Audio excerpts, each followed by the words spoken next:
তোমাদের যদি বাজেট কম থাকে দেন ডেফিনেটলি এই কনসিলারটাকে ট্রাই করে দেখতে পারো। সারাদিন পরে কাজ করে এসে ঘুমিয়ে পড়েছে, তা আবার এরম করে আমার হাতটাকে ধরে। আই থিঙ্ক এই প্রোডাক্টটা আর পাওয়াই যায় না ল্যাকমের আন্ডারে। এখন পুটুদের পাপা নোকটাকে শেপ করে দিচ্ছে ভালো করে, যাতে ওদের নোকে ওদের না কেটে যায়। I have emptied a affine blush. Hi guys, good morning and welcome back to a new blog.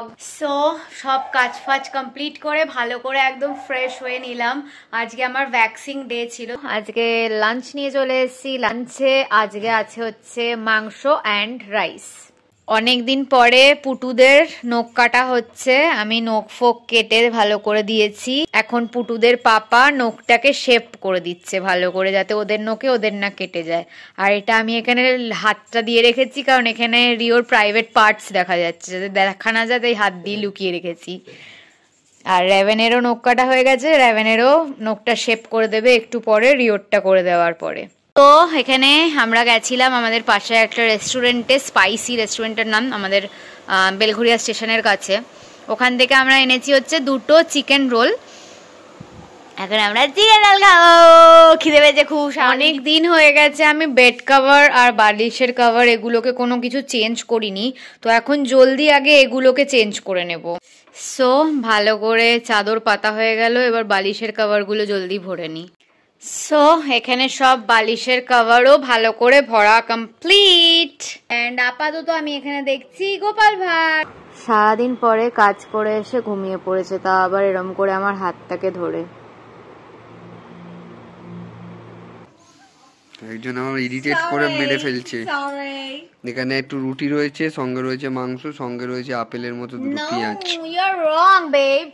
This is chicken and this is mutton for you. Mutton? Yes. Oh, lovely.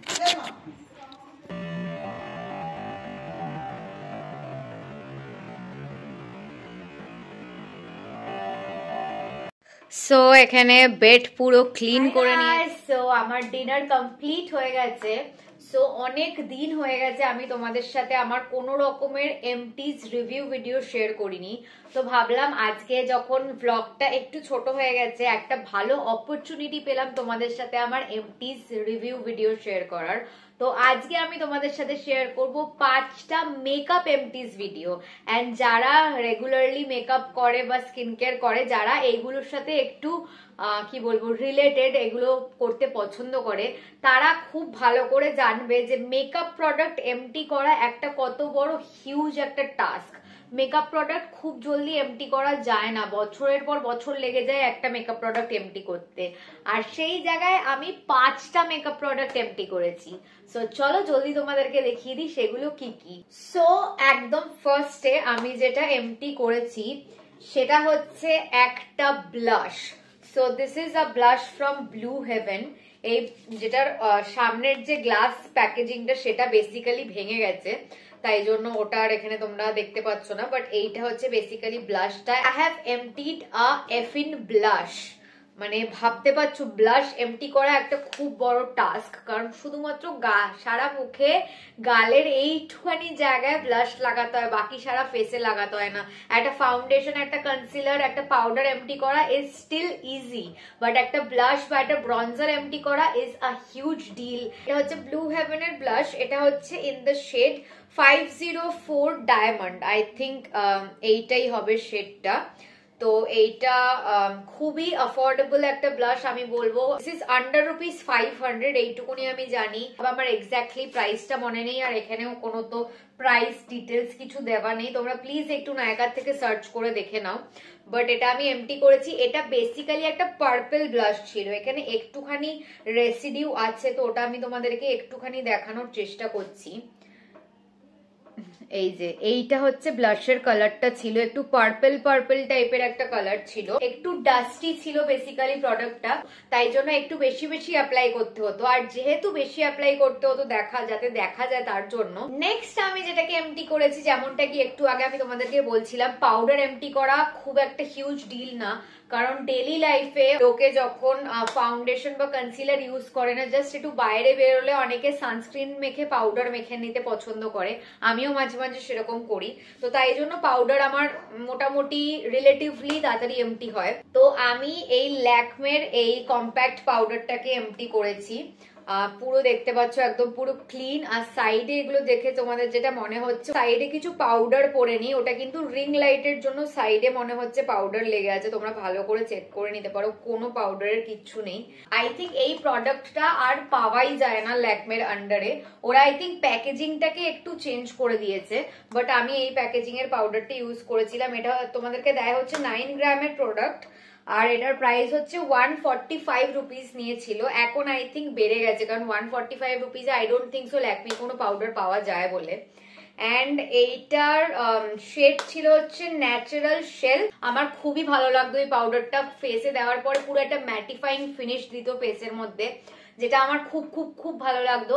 And also আমার dark circles কে খুব ভালো করে hide করতো। So I really loved this. You can definitely try it out, but I think packaging change হয়ে গেছে। Next আমি যেটাকে এমটি করেছি, যেমনটাকে আমি তোমাদেরকে বলছিলাম একটু ইজি প্রোডাক্ট, এটাকে এমটি করেছি। এটা হচ্ছে একটা কনসিলার। সো সামটাইমস যখন আমি ফাউন্ডেশন ইউজ করি না, আমি মাঝে মাঝে শুধুমাত্র আন্ডার আইসে না, আমি মাঝে মাঝে আমার ফেসের ডিফারেন্ট পার্টসেও কনসিলার দিয়ে ফুল ফেসটাকে কনসিলার দিয়ে কভার আপ করে নিই, যেদিন যেদিন আমার ফাউন্ডেশন দিতে ইচ্ছা করে না। তাই জন্য কনসিলারটাকে আমি রিলেটিভলি একটু তাড়াতাড়ি এমটি করতে পারি। And this is from the brand Swiss beauty. খুবই অ্যাফোর্ডেবল একটা কনসিলার। আই থিঙ্ক 350 থেকে 400 টাকা মতন দাম হবে, আমার এক্স্যাক্টলি মনে নেই, তোমরা একটু প্লিজ নায়কা থেকে চেক করে নাও। আর আমার শেড হচ্ছে 02 স্যান্ড সেবল, এটা হচ্ছে আমার শেড।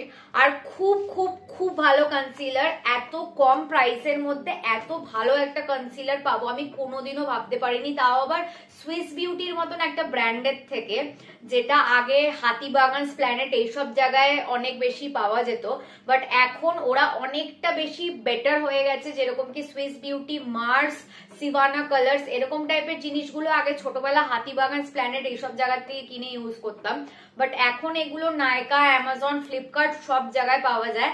অ্যান্ড সত্যি ওরা অনেক অনেক অনেক বেশি ইমপ্রুভমেন্ট এনেছে নিজেদের প্রোডাক্টস এর মধ্যে। তো খুব খুব খুব ভালো একটা কনসিলার অ্যাফোর্ডেবল প্রাইসের মধ্যে। তোমাদের যদি বাজেট কম থাকে দেন ডেফিনেটলি এই কনসিলারটাকে ট্রাই করে দেখতে পারো। আর এটাকেও আমি একদমই ফুল এমটি করে দিয়েছি, কিছু আর নেই, ভেতরে পুরো ফাঁকা হয়ে গেছে। আমার এত বেশি ভালো লাগে, আমার প্রচন্ড বেশি ভালো লাগে এই কনসিলারটাকে। আর ডেফিনেটলি আমি এটাকে রিপারচেজ করবো, বাট এই মুহূর্তে আমার কাছে আরো 5-6টা মতন কনসিলার আছে। তো আমি সব কটাকে শেষ করে তারপর আমি ডেফিনেটলি এটাকে রিপারচেজ করবো, because this is my holy grail concealer. I really love it. And আমি এইটুখানি বলতে পারি যে I love it more than the Maybelline fit me concealer. Maybelline fit me concealer হচ্ছে সবার favourite, it is a holy grail product. সবাই বছরের পর বছর Maybelline fit me concealer use করে যাচ্ছে। I also love it. আমিও মেবেলিন ফিট মি কনসিলার প্রচুর ইউজ করেছি, but to be very honest আমার সুইস বিউটির এই লিকুইড কনসিলারটা মেবেলিন ফিট মি কনসিলারের থেকে একটু ট্যাড বিট বেটার মনে হয়। নেক্সট আমি যে প্রোডাক্টটাকে এমটি করেছি সেটা তোমরা হয়তো দেখে বুঝতেও পারবে না যে এটা কোনো মেকআপ প্রোডাক্ট বা এটা কোনো branded makeup product. This is again from Blue Heaven and this is a blush cum lipstick, মানে যেরকম চিক অ্যান্ড লিপ টিন্ট হয় ওই রকম একটা প্রোডাক্ট এটা ছিল। তো এটাকে আমি লিপস্টিক হিসাবে অনেক রেয়ারলি ইউজ করতাম, মোস্ট অফ দ্য টাইম এটাকে আমি লিকুইড ব্লাশ হিসাবে ইউজ করতাম, বাট এটার ব্র্যান্ডিং পুরো উঠে গেছে। ইভেন কি এটা ভেতরের প্যাকেজিংটা, এটার বাইরে একটা পার্পেল কালারের প্যাকেজিং ছিল যেটা দু ভাগ হয়ে ভেঙে উড়ে গেছে। জাস্ট ভেতরের প্যাকেজিংটার থেকে খুঁচিয়ে খুঁচিয়ে খুঁচিয়ে খুঁচিয়ে আমি ইউজ করতাম। তোমরা দেখতে পারো ভেতরে আর কিচ্ছু নেই, পুরো আমি একেবারে ফাঁকা করে দিয়েছি। আমার এত ভালো লাগতো এই ব্লাশটা, কারণ অনেক অনেক অনেক বেশি লং লাস্টিং, অনেক টাইম স্টে করে এই ব্লাশটা। মানে আমি যদি এটা সকালবেলা লাগাই আমার রাত অব্দি এই ব্লাশটা থাকবে, এতটা বেশি স্টে করে। তো ওই জন্য আমার এটা খুবই পছন্দের একটা প্রোডাক্ট ছিল, বাট এটাকে আমি এমটি করে দিয়েছি। And I am not even sure যে এটা ব্লু হেভেন আবার লঞ্চ করছে কিনা, মানে এটা আদেও ব্লু হেভেন স্টকে রাখছে কিনা, আই হ্যাভ নো আইডিয়া। তো ওটাকে আমাকে নায়কা থেকে চেক করে দেখতে হবে, তাহলে আমি এটাকে ডেফিনেটলি রিপারচেজ করব। Last but not the least যেটা আমি এমটি করেছি সেটা হচ্ছে একটা makeup fixer. This is from wet and wild. This is the photo focus natural finish setting spray. এটা তোমাদেরকে দেয় হচ্ছে 45 ml। আর এটার প্রাইসও আই থিঙ্ক ওরকম 450-500 টাকার মধ্যেই হবে, আমার এক্স্যাক্টলি মনে নেই। আর এখানেও আমি কোথাও খুঁজে পাচ্ছি না। সেটিং স্প্রে দুভাবে ইউজ করা যায়, as a primer as well as setting spray. But একটা এটার ড্রব্যাক আছে, সেটা হচ্ছে যে এটার প্যাকেজিংটা একদম ভালো না, মানে স্প্রে প্যাকেজিং, এটা যে স্প্রে হবে মুখে একদম ফাইন একটা স্প্রে হবে, একদম ভালো না। স্প্রেটা মানে ছিটকে ছিটকে যেত, মানে আমি যদি এটাকে আফটার মেকআপ ইউজ করতাম, তাহলে ধরো আমি এখানে স্প্রে করলাম, তো এখানে একটা জলের ধাব্বা, এখানে একটা জলের ধাব্বা, এরকম করে ছিটকে ছিটকে সারা মুখে যেত, অ্যান্ড মেকআপটা পুরোপুরি নষ্ট হয়ে যেত।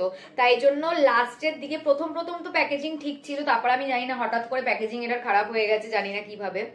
তো ওই জন্য প্রথম এটাকে আমি মেকআপের পরে ইউজ করতাম, খুব ন্যাচারাল ভালো একটা ফিনিশ দিত। বাট লাস্টের দিকে এটাকে আমি মেকআপের পরে ইউজ করতে পারতাম না, কারণ মেকআপটাকে নষ্ট করে দিত, ওরকম ধাব্বা ধাব্বা ফেলে ছিটকে ছিটকে যেহেতু যেত। তো ওই জন্য লাস্টের দিকে এটাকে আমি ইউজ করতাম হচ্ছে মেকআপের প্রথমে অ্যাজ আ প্রাইমার। তো এটা তোমরা দেখতে পারো একদম শেষ হয়ে গেছে, কিচ্ছু নেই। অ্যান্ড আই থিঙ্ক আমি এর থেকে বেটার প্রাইমার বা সেটিং স্প্রে পেয়ে যাব। তো ওই জন্য আই ডোন্ট থিঙ্ক যে আমি এটাকে রিপারচেস করতে চলেছি। Other than this one, the last product, আমার বাকি 4টে প্রোডাক্ট খুবই পছন্দের, অ্যান্ড আমি ডেফিনেটলি সেগুলোকে রিপারচেস করার চেষ্টা করব ইন দ্য নিয়ার ফিউচার।